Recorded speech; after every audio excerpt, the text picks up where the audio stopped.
Hello, welcome everybody. Thank you for joining our webinar today called Trash Talking: Linking Mental Health to Household Waste. Just a quick FYI before we start, we are recording the session, so if you don't want your face to be shown, please do not turn on your cameras. Again, good evening. Thank you everyone for taking the time out of your busy schedule to join us today in our event about linking mental health to household waste. I would also like to say that I do go by the pronouns he and she. And yes, also, I would like to let you guys know I may be saying next slide, Jess, because we actually have Jess from York Region Food Network who will be controlling the slides for us. So thank you again, everybody, and we will begin our webinar right now. So Jess, can you please go on to the next slide? So I would like to begin by repeating again, my name is Natasha, and I'm part of the Seneca College Mental Health Intervention Program, and I'll be taking you through the first part of the presentation this evening. I'm also joined by my colleagues, Lucy, Savio, Ashna, Chizoni, Noah, Shivangi, Michelle, and Claudia, who you will be able to meet some of them throughout our presentation.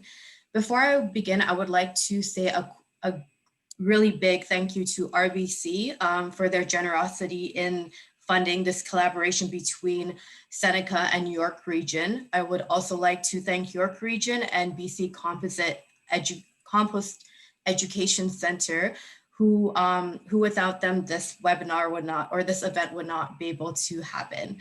And then I also shout out Jess at the beginning, but I would like to thank you again because you're playing a very important role. So our students and guests are from a variety of locations across Canada and around the world. We would like to acknowledge and honor the land and gifts that we have been given wherever we may be at this time. So as you can see on our screen here, we would like to specifically honor the land acknowledgement for the Seneca College campuses of Newnham, Seneca at York, and the King campus, which also includes the William Tree. Seneca College would like to acknowledge the land on which its buildings are housed and where students, faculty, and support staff, as well as members of the public gather. This land is the traditional territory of Mississaugas of the New Credit First Nation. We are guests on this land, and it is our shared obligation to respect, honor, and sustain this land. Jess, can you please move to the next slide? Thank you. As I mentioned, my classmates and I are currently grad students at Seneca College's mental health intervention program. The program focuses on community mental health and crisis intervention. Partnering with York Region Food Network is an innovative way to use our new skills and promote mental health through community engagement. Next slide, please.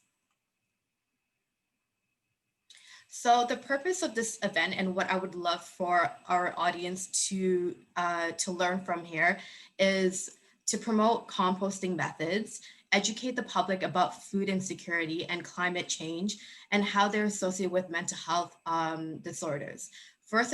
Furthermore, household waste reduction can help reduce greenhouse gas emissions and an overall reduction in climate change.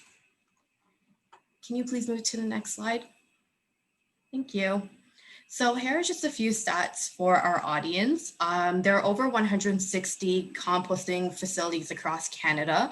Tonight, we'll be hearing from community-based program out of BC as well as Ontario.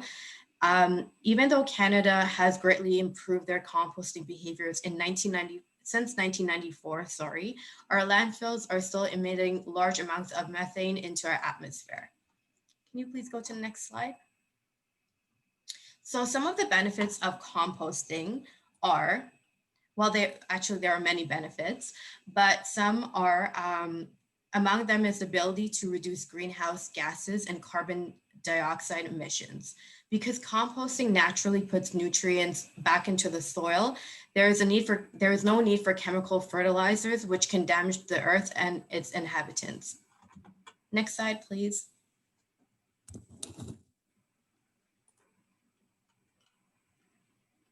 So our focus here, and a big chunk of our webinar, is mental health and community collaboration.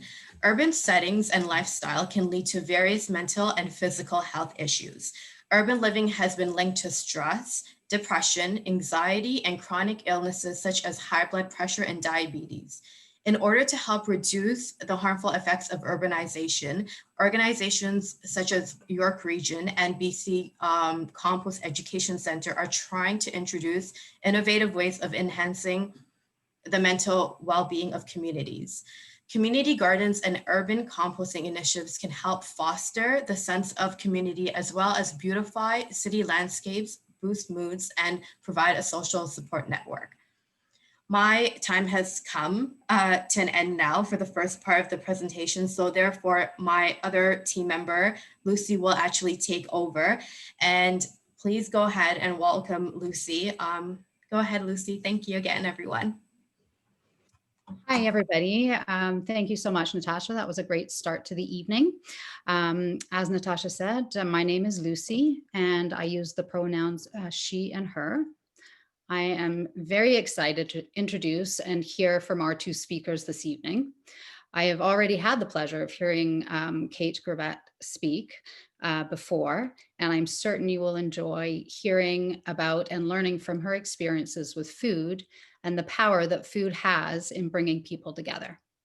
Kate is the executive director of the York Region Food Network, and she utilizes her knowledge around community food programs, urban agriculture, and post-harvest processes to foster community engagement. We will also be hearing from Kayla Seifred, who sees the healing benefits of soil. I read in one of her articles that soil microbes are very good for us, and I can't wait to hear more about that. She teaches at the BC Composting Education Center out in Victoria, BC. She has traveled to Guatemala and Cambodia and across Canada, facilitating sustainability programs for youth in those places. Kayla and Kate, is there anything else either of you would like to add or tell us about yourselves before we move on to your presentations?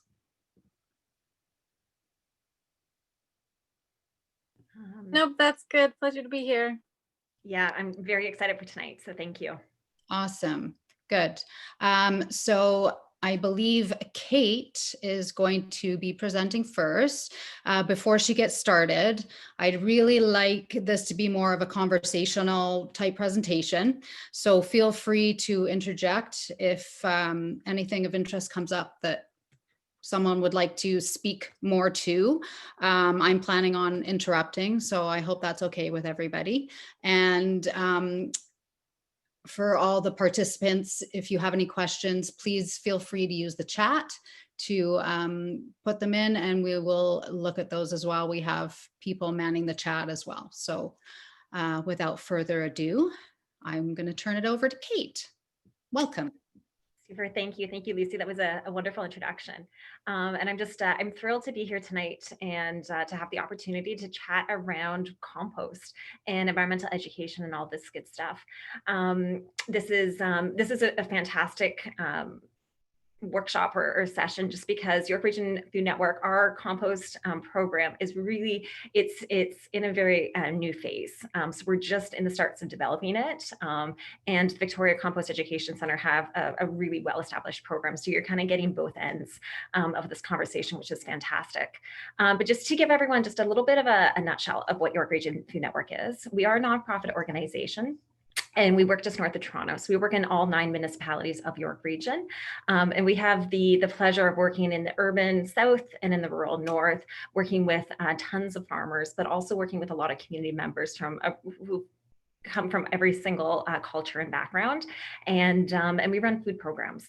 So a lot of what we do is cooking classes, gardening programs, getting people excited about food, getting people cooking together, experiencing different types of food from around the world, but also getting their hands in the soil and really having that benefit of growing crops from around the world and being able to share with one another what opportunities are available with that. We also offer food access programs, so making sure that if people need immediate food access, we have meals available, we have grocery gift cards available, and local access to local foods as well. And then the last component of our work is really around advocacy. And we advocate for everything across the food system. But a lot of our core work is around food insecurity and making sure that everyone has the right to food and that everyone has the incomes so they can purchase and access food that they want to be eating. So that's who we are through all of our time and all of the food literacy work that we do in teaching and sharing food skills. For about 5 years, we've had the pleasure to work with our regional environmental services department. And this collaboration was really about looking at different and innovative ways that we could change habits in the community. So, so from the fantastic introduction that that Natasha offered, household food waste is a huge issue. It's a massive contributor towards greenhouse gases and really is a factor in climate change. And the food system as a whole plays a huge role in this. So what we've been trying to do with our regional waste services is trying to figure out at the household level, how do we teach people? How do we get people to care about food differently and more so we can change their habits? So they're cooking more, they're buying what they need versus buying more, and they don't just throw out their food, that they're actually trying to preserve it in different ways. They're actually care about composting it should they need to as well. So through the 5 years, we've been doing composting workshops, food skill workshops, we've been doing food planning, meal planning, all sorts of local food engagements. And through all of our time doing this, there's been really two core themes that have emerged for us. One is the climate is changing and people want actions to be taken. They really want to see all levels of government doing something. But there's a lot of people are seeing that there's not enough actions. And we're finding that amongst a lot of our participants, there's a lot of apathy. People they're losing their motivation. They're losing their hope and their faith, and they aren't seeing changes happen. So we find we have a lot of people who are struggling with stress and anxiety around climate change and around environmental, just that connection and the environmental changes and the repercussions of that. And there's a lot of stress. There's a lot of mental health challenges that are emerging through that. So that's been one core component, which has made us think that we need to be doing more within the sector to educate about what role food can play in changing this conversation, changing waste practices. The other core element that's really has made us want to dive more into the compost world is, as a food security organization, every time we talk about food waste, be that surplus food or composting, we always get the argument back, well, if there's surplus food, we should be giving that to food banks, or we should be giving that to low-income people in our communities. And for York Region Food Network, we really do believe in the right to food and that everyone should have that determination, that self-determination, that they choose what foods they want to be eating, and everyone should have same access to food. So rather than creating a two-tiered food system where we have some people being able to afford their good foods and then kind of surplus going to low-income people, we really believe everyone should be able to afford their own food and choose if they want to grow their food, purchase their food, or whatever, however they want to procure it. So the other kind of major motivation for us is food insecurity is it's a serious public health crisis. People suffer through their physical health, through their mental health as well, because of food insecurity.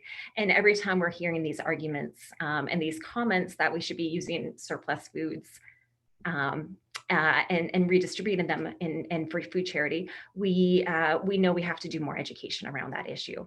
So for us, really this idea that mental health, the mental health of a lot of our community members is suffering because of climate inaction. And then on the other side of the need to educate more about food waste and food charities, we as an organization decided that we needed to do more. We needed to create a physical space where we could bring people together and talk about waste-free practices, talk about composting, have demonstration, have workshops, but really have this kind of cool, innovative space where people could explore this lifestyle and kind of start to take steps and start to kind of play in the sector, knowing that none of us are going to be perfect right off the get-go, but there's opportunities that we can share knowledge and we can form friendships and we can form really solid community and advocacy efforts through this.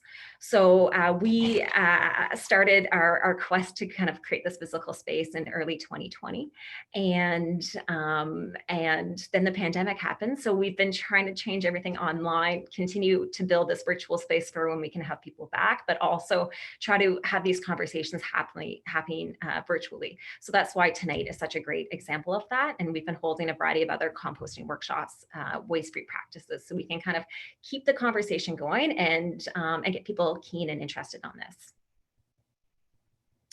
And I could talk forever, so I'm conscious of the time.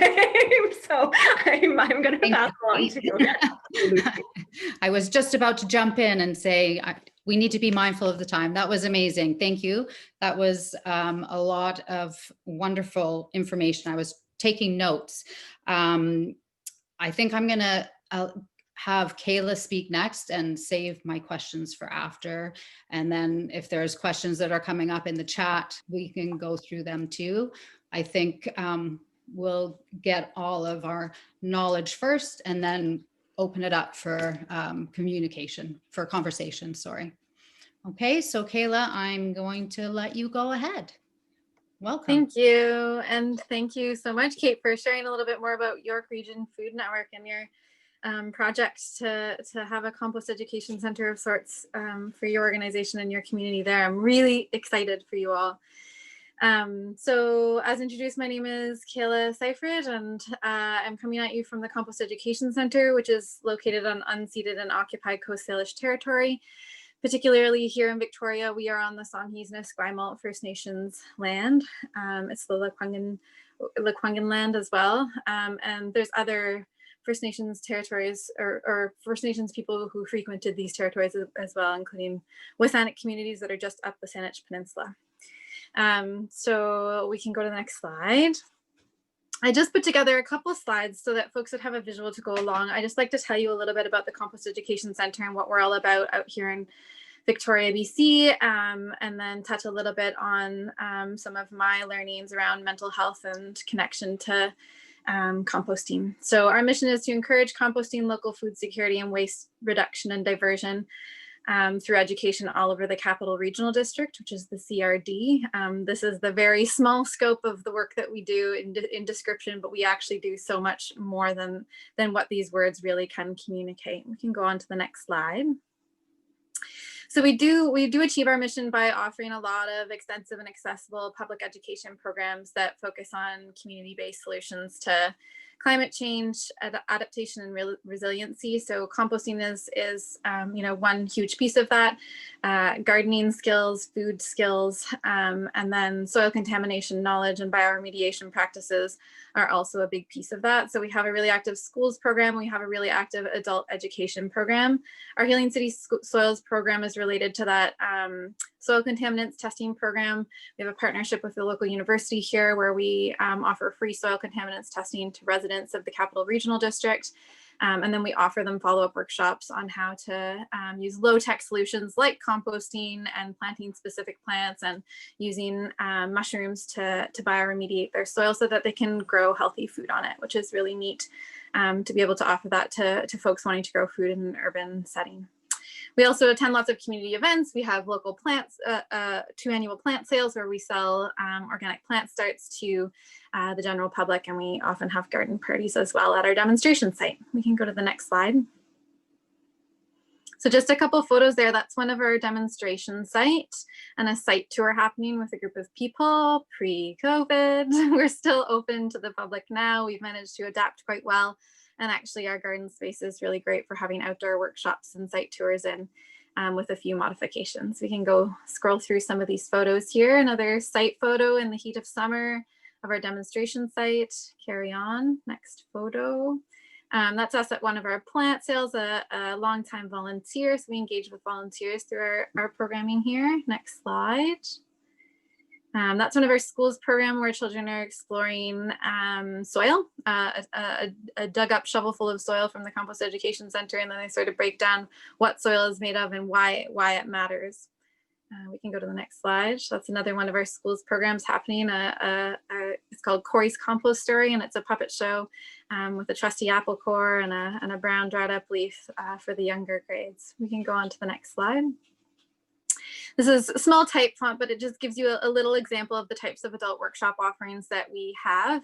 You can also go to our website and check out all the different adult workshops that we have on offer. Many are now online, many are also in person, and some are a combo of both. And with the pandemic, we actually realized that so many people had a massive surge in interest around gardening and composting. And I believe that part of that is because that was what was keeping them feeling grounded and less anxious and more connected to nature and doing healthy things. So we actually added so many more than just these workshops that you see on this list. And so the most updated sort of listing of our adult workshops that we offer are online, and all are quite accessible. We can go on to the next slide. So we have our demonstration site, like I mentioned, and Kate, I'm really excited that the York Region Food Network is going to also have a physical space, because I really feel like that's it enables us to do our work in a really meaningful way, because people are able to come on site and witness at their own speed. They can just come and tour the garden themselves and read our signage and see a wide variety of composting systems. And then we also use the demonstration site for experiments, for projects, for partnerships, and during our adult and child and youth workshops. So we've got fruit and veggie growing, we've got permaculture practices in action, we've got rainwater harvesting, we've got solar power and aquaponics, we've got greenhouse and cold frame and a straw bale learning classroom. And the site is really not so big. We're on one city block, but 2/3 of that is shared with an allotment garden. So really we have quite a small space where we've packed in a lot of really neat practices that for the urban audience, they can see and experience and learn from and be inspired by. We can go on to the next slide. There's a picture of our veggie garden there. On to the next slide. And that's some of our pollinator homes and a pergola for sitting in on the right there, and our model food forest. Carry on to the next slide. These are some photos from summer. You can tell it's a little more leaf filled now. We've got a native plant rain garden, so we've got a really well-established garden that is planted with all native plants to this area. There's a picture of our rainwater cistern and our solar powered aquaponics system on the right. Carry on. So we have 4 knowledgeable and trained staff available to the public to answer questions about composting, gardening, food security, soil health. We have this demonstration site that I just mentioned. We're open 4 days a week all year long. We've got lots of educational fact sheets, and those are all available free online, and I highly encourage any and all of you to read them. Many are applicable all across Canada, in fact, in other areas of the world as well. So they're not just regionally specific. So I do encourage you to check out our fact sheets on all things composting and gardening. We also sell compost bins and garden accessories and local organic garden seeds, which is a fun service to be able to offer to the public. And then we have our staff members attend lots of public events to sort of do outreach around the issues around composting and why building your own compost pile and growing your own food is such an important piece of the food security puzzle. We can go on to the next slide. That's just a picture of one of the compost bins that we sell and some of the other composting accessories. You can carry on. Next slide. There's our garden seeds from Full Circle Seeds, which is a local seed grower. Next slide. Those are our fact sheets. Again, they're all available online in PDF form. I really encourage you to check them out. Next slide. So just wanted to comment a little bit because many of you are in this mental health program. It is my true belief from both experience personally speaking and then some research and knowledge that I've gained over the years that connecting with land really does improve a person's mental wellness and mental health. And it also is a way of exploring writing of stories of the past in terms of our practice of decolonization and reconciliation that we're always on a long journey with here at the Compost Education Center, but our hope is that by sharing knowledge around composting and growing your own food and connecting to land, is that will encourage folks to then recognize that the original stewards, who are still very much here and present in these lands, have had quite the history, and so deserve lots of our respect. So there's that piece as well. And I'm still kind of figuring out what that all looks like, but I feel like it deserves mentioning. When people are outside gardening or making compost piles, they're getting fresh air, they're getting vitamin D, they're often growing healthier food that's more culturally appropriate for them because they can choose what seeds they put in the ground. And so they're creating their own food security and food sovereignty in that as well. When we are composting and interacting with the soil, it often gives a sense of purpose. And I feel like that's what came up for a lot of people at the beginning of the pandemic when they were planting their own gardens. And it's a really climate resilient act. When we are composting and spreading that compost on our gardens, we're not only harvesting carbon from the atmosphere and it's sinking it into the soil where it will stay, but we're also avoiding those greenhouse gas emissions that Natasha mentioned earlier when organic matter ends up in the landfill. And then there's all sorts of research, which I find really fascinating, that scientists have done that prove that there are certain soil microbes, the little bugs that we cannot see with our eyes, but they're little bugs that are alive in the soil that are proven to promote the release of endorphins and create beneficial brain chemistry. This is super cool. So just by digging around in the soil and putting your hand in the soil, you're releasing these endorphins into the air that you then breathe in and act as little mild antidepressants, which I find super duper cool. So that the fact that there's this sort of microbiological research behind interaction with soil, I think is a really encouraging and kind of fun little piece of information. But the anecdotal evidence from many people that they feel better when they're connecting to land, to garden, to compost, and watching their own waste turn into something that's incredibly useful and closing this loop on the waste cycle, I think those anecdotes are worth a lot as well. So we'll go on to the next slide here. I'm not going to go too much into this, but I just want you all to know that you can all start composting, whether you live in an apartment building or you have a backyard, a front yard, a balcony. It's so possible. The York Region Food Network, I already saw that they have some cool online workshops that are available to sort of help you learn how to compost and what composting system might be good for you. I really do feel like it's something that everybody can do where time allows in terms of your own accessibility. So we can go on to the next slide. I'd love for you all to learn more about the programming that we offer on our website. It's compost.bc.ca. The fact sheets that I mentioned are available there. You can view all of our adult education offerings to get a feel for what we're offering, and you can even participate in one if it's online, and you can see the child and youth education that we offer and some other resources there on different programs that we've got going on. So I'll leave it there, and I'm open to answering questions where the timing allows. Thank you so much for inviting me here today. Thank you so much, Kayla. That was a lot of information. And I think you did manage to get through it in 10 minutes.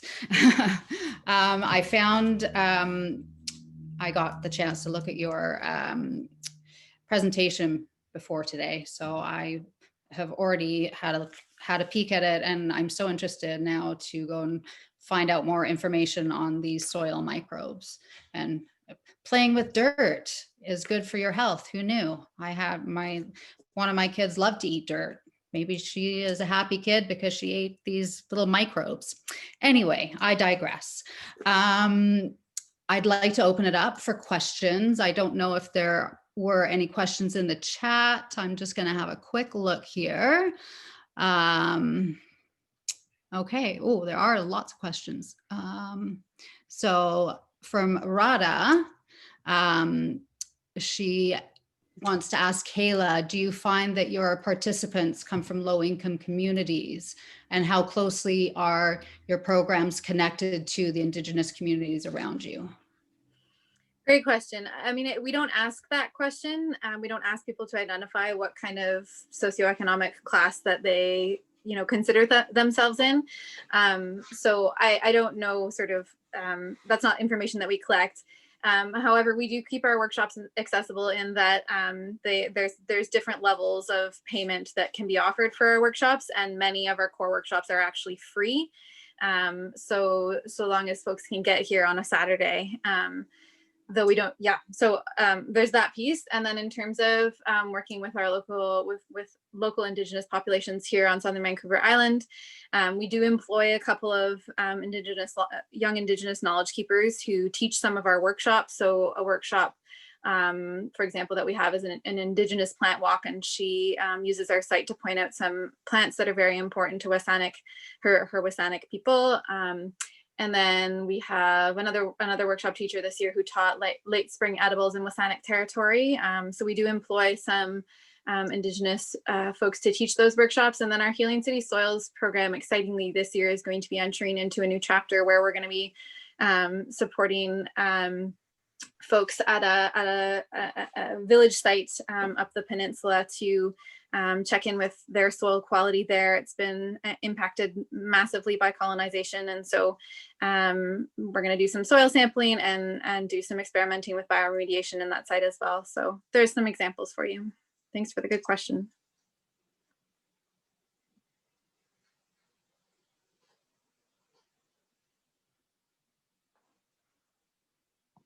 I can't hear Lucy. I don't know about anybody else.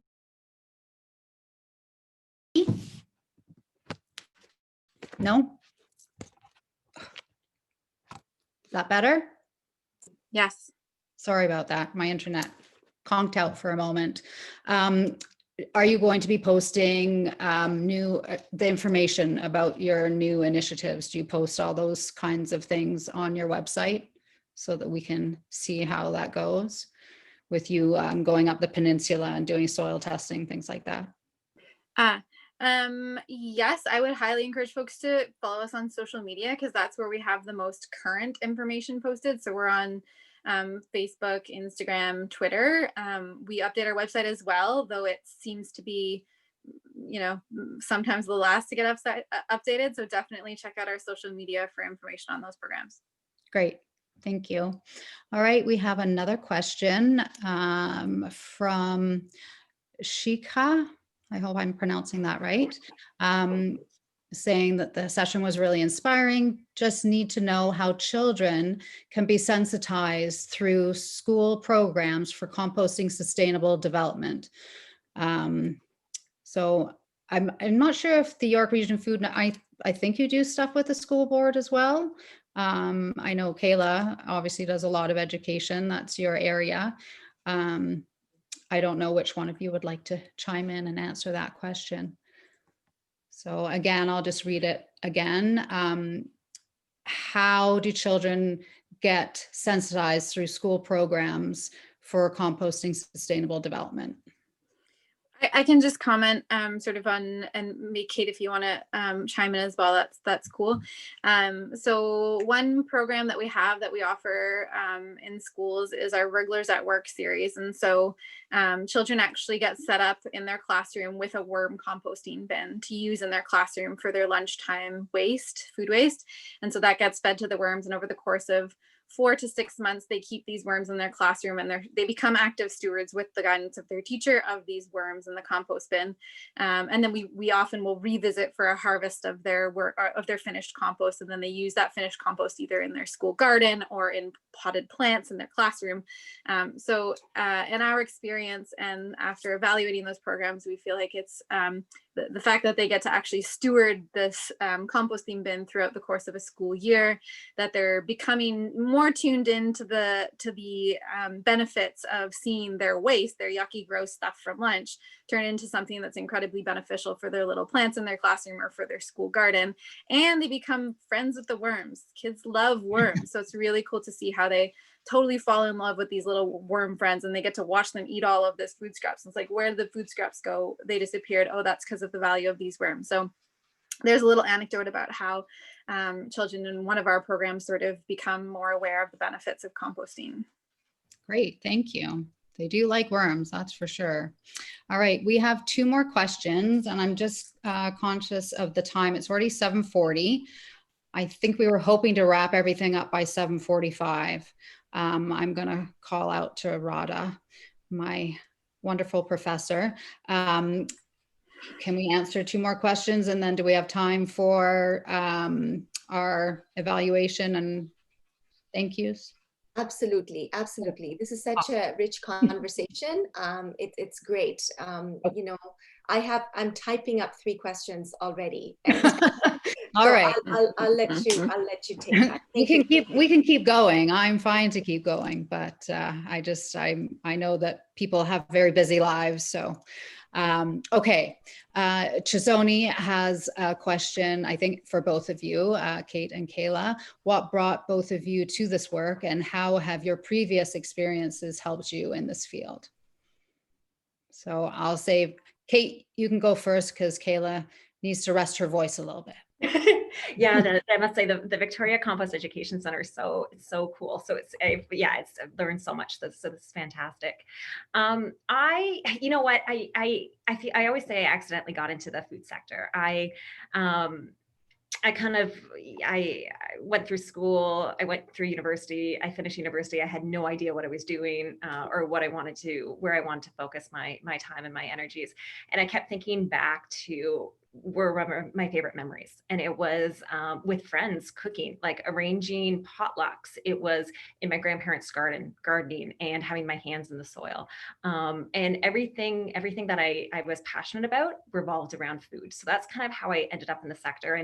And really because food for me is like, that helps my mental health. Anytime I'm stressed, I will be in the garden or I'll be in the kitchen. It's what helps me tune out the world around me and really just kind of focus on that self-care and gives me perspective. So that's what drew me to the field, and that's what keeps me in the field as well. That and and then just that kind of just developed. It became very interested in urban agriculture and then more in cooking, and it just allowed me to kind of branch out. Great, thank you so much for sharing. Kayla, do you have anything to add to that? Yeah, I mean, I studied environmental science in university, and that just really turned me on to food in a really big way. I also had some realizations about different food sensitivities that I had in university, and so that turned me on to really, learning more about food systems, and I changed some of my food habits because of that. And I ended up after university doing a lot of moving around, and I worked on a number of different farms, and that really opened my eyes even more to what it is like to be a farmer, and how devalued I believe that farmers often are. And I felt called to work to change that in the first place. But I also ended up doing a lot of environmental education as part of my work world, and sustainability based education involving bicycles and food and other systems. And so that eventually spawned into me landing here on the West Coast and working for the Compost Education Center. I grew up in Southern Ontario, so I know where many of you are coming from. I grew up in Kitchener and went to university at Waterloo. So yeah, here I am now. Great, thank you so much for sharing. Lucy, if you don't mind, sorry, can I interrupt you for a quick second? Absolutely. So we actually had a very early on comment and question, so I really want to read it out. So I hope I'm not butchering your name. It is Biljana. She said, amazing. I am so grateful to learn about your center and all that you do. Thank you for sharing this information. And then her question is, how is the Compost Education Center funded? Yeah, good question. It's a common one. So we're a small nonprofit of four people. We're a charity, so a registered Canadian charity. We do have some core funding from the Capital Regional District. So the regional municipality sees us as a valuable asset and offering something that they don't always otherwise offer in terms of composting education. So we have some core funding from them, but we're also in the grant sort of end of things where we write lots of grants and we get some of them and we don't get others, which is a common reality for many nonprofits. And we have a small social enterprise wing where we sell our compost bins and our garden seeds and our plants at our plant sales and things like that. Thanks, Kayla. Kate, do you want to add anything to that? No, we're in the very same boat as Victoria. So it's it's hard work for sure in the nonprofit. You're constantly just trying to chase funding in order to stay alive. But I'm sure Kayla feels the same. Like, we are truly passionate about this work. We believe this is what's going to change the world and make us all healthier. So that's what keeps us motivated to continue with it. Yeah.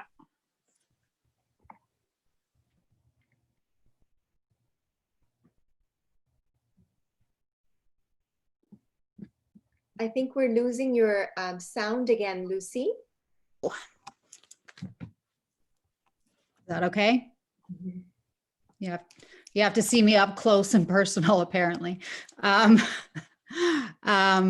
I was saying that the students involved in this webinar did our first grant, did our first proposal for RBC to get funding for this. So we can all attest to how challenging it can be. We were very new and inexperienced, but we've learned so much. And I can see from both of you that it's a really, really important skill to write grant proposals and get funding. I'm sure it's a constant job for someone at your organizations. Let me just quickly go back. I don't want to miss anybody. Are we okay to keep going? Yes? Okay. The connection between mental health and stabilizing your own food security makes so much more sense now. This is from Anna Maria. I'm glad it was very well explained by our presenters. Also very mindful for providing workshops that are free, are for better accessibility. Yeah, absolutely. I will go. Oh, Radha has a question. Kate, I love that your organization takes a right to food approach. Using a food justice lens is so crucial. Could you share a bit about how you have tried to influence policymakers who might take the charity approach to food for vulnerable communities? Absolutely. This is actually something our former executive director, Joan, who's ironically on the West Coast now, was very adamant about and worked for years. But I would probably say for the past 8 to 10 years, we've had local government and municipal government and regional government come to us and work on these beautiful policies and these grand strategies. In most of them, it talked about repurposing surplus food. And often the food that was talked about is high sugar, high sodium food. So food that's not healthy, food that most people in this group won't eat. There's a lot of talk about how do we redistribute that to lower income communities. So Joan did a great job for us as an organization to really make sure we had voices and said, no, this is not acceptable. And over the years, we now have these municipal and these regional staff and politicians come to us and be able to kind of tell us back what they've learned and how they're changing their own conversations and messaging in life. So that's been really impactful. The other kind of core element of this policy and this influence work is our York Region Food Council. So this is a fairly new initiative for us, but what we do is we bring together people who are somehow connected to the food system, but they don't usually or often get the opportunity to work together. So what we do is we create, pre-COVID, it was a physical space, but now it's a virtual space where actors are coming together. We're sharing updates about what's happening from the production side, from the processing side, from distribution, from the post-secondary side, from institutions. And we're sharing all of this so then we can try to identify better responses and better policies. So we can actually change how people access food. We can make sure that food is accessed in really dignified and wonderful ways, and that people have access to the soil, the seeds, and everything they need should they want to grow their own food or prepare their own food as well. Great. Radha, I think that was your question. Did you want to have any response to that, or should I go to the next question? Next one. Okay. This is from Shanti. Sorry if I mispronounced your name. Great presentations. Thank you for teaching so much. I do have a question for Kayla or Kate. I was wondering if you have to deal with individuals who are against your mission. We haven't, no. From our side, I haven't yet met anyone who is against food security. I think, so nobody's been against the mission. A lot of people don't understand our processes, but they aren't against the mission or the vision that we have. Good. I'm glad to hear that. Kayla? Yeah, likewise, I feel like we haven't had much pushback. I'm sure that there's people who just choose not to participate in our programming, but you know, I think the general public, I think, is on our side. Sometimes when you're dealing with policymakers, it's like the whole institution of the bureaucracy is challenging to work with and challenging to get the policies in place that are necessary to make, you know, food more accessible, or composting, to make composting more required, say. But even those folks are like, they like what we're doing and they believe in what we're doing. It's just more the structure that's sort of oppressive and doesn't allow some of the things to get through that would be good to get through. Right.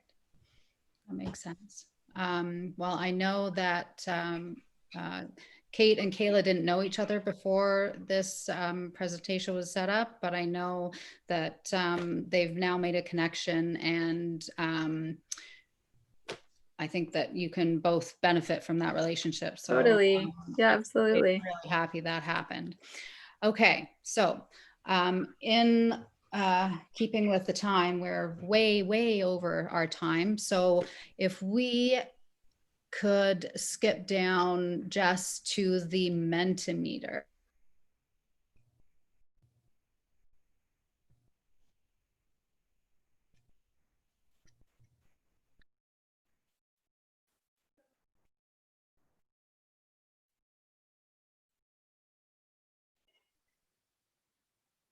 There we go.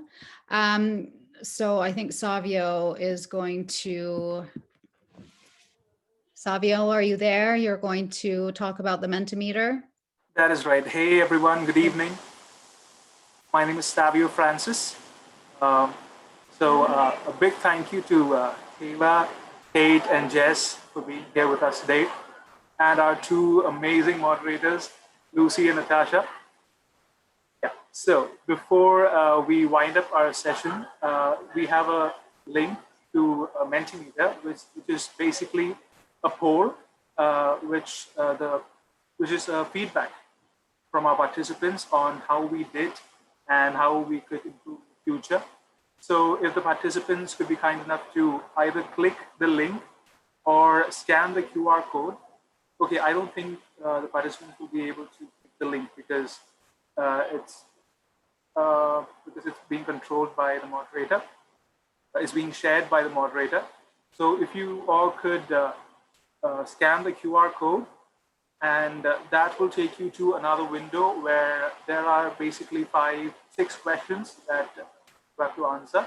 Very simple, straightforward questions, which will give us an idea on how much you like the program or how you expect us to improve in the future.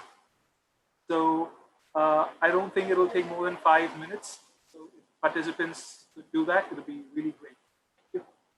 Savio, can I interrupt for a quick second? I'm thinking I could show our audience how to do it quickly since I have my phone with me. Perfect, So that'll be really good. if you take your iPhone or your Android, if you have it, what I do with my iPhone, because I'm an iPhone user, I'm not an Android user, I head into my cameras, and then literally if you put it up to your screen like that, so I just put my camera up to that screen, and you're gonna have a little tab come up. If you click on it, right there, you will get the evaluation, and then you just can go in and fill it out.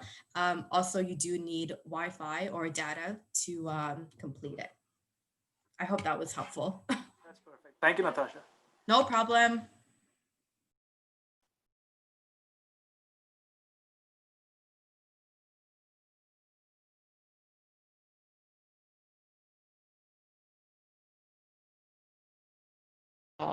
We do appreciate your feedback so that we know what we can improve on for next time. And I'm now going to pass it over to Michelle. Jess, if we could go to the next slide. Michelle has a few words to say to wrap up the evening for us. Go ahead, Michelle. Hello, everyone. My name is Michelle. I'm pronounced she, her. And I'm a part of the Seneca College Mental Health Intervention Program and the Talkin Trash campaign. On behalf of Seneca College, the Mental Health Intervention Program and Talkin Trash campaign, staff and faculty, along with the York Regional Food Networks, I would like to thank each and every one of you for attending today's webinar. We remain grateful for all your rapt attention, and I am confident that each one of us here today were able to learn something new from it. Special thanks to RADHA for leading us in engagement with the community service providers like York Region Food Network and assisting us develop the Talkin Trash campaign. Thank you to Kayla from the BC Compost Center for sharing her expertise on how food and soil can heal us on so many levels. Thank you to Kate from the York Regional Food Network for her thoughts on community development and knowledge on food insecurity. Thank you to the York Regional Food Network and RBC for making it possible and inspiring us to help out our community and bringing the Talkin Trash campaign alive. Lastly, I would like to thank you for all the commitment to recycling and waste reduction and linking mental health to household waste. Advocacy postcards will now be available on the York Regional Food Network website,